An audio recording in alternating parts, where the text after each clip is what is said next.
یوې بلې مسلې ته هم قدرمنو اورېدونکو باید موږ او تاسو متوجه اوسو چې ځینې وختونه دي چې هلته مونځ کول مکروه دي په هغه وخت کې چې په هغې کې فرض مونځ نفل مونځ هیڅ مونځ نه کیږي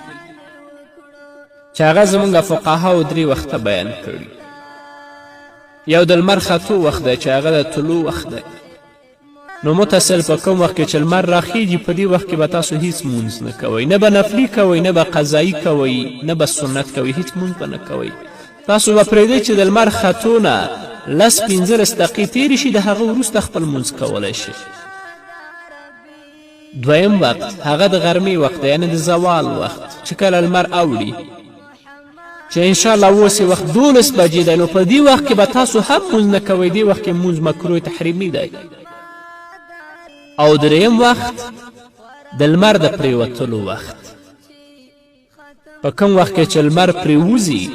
په دې وخت کې تاسو هم هیڅ مونځ نشئ کولی، مګر په مغه مازدیګر کې که تاسو نه د لمازدیګر مونځ پاتې وه نو کولی شي چې هغه وخت کې چې لمر زیړ وي په حالت د پریوتو کې وي د دغه مازدیګر مونځ په مغه وخت کې کولی شئ چې زموږ فقهاو الی عصر یومه په خپلو کتابونو کې لیکلي دي. او د دې وجه او لامل دا ده چې محمد رسول الله صلی الله علیه وسلم په خپل احادیثو کې بیان کړې ده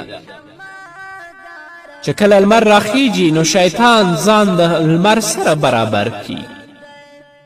او چې کله زوال کیږي هم ځان لمر سره برابر کی، چې کله لمر پرېوځي نو شیطان هم ځان له لمر سره برابر کړي. نو که په دې وخت کې څوک په مانځه ودرېږي د دې عبادت مشابه کیږي عبادت د شیطان سره، ګویا شیطان ته عبادت کوي. نو باید چې د لمر ختلو په وخت کې د غرمې په وخت کې چې لمر اوړي او همدارنګه د لمر د پریوتلو په وخت کې د مانځه نه موږ او تاسو ځان وساتو. د لمر ختلو 10-15 دقیقې وروسته، د غرمې د وخت نه 12 بجو نه 10 دقیقې 20 دقیقې نیم ساعت وروسته،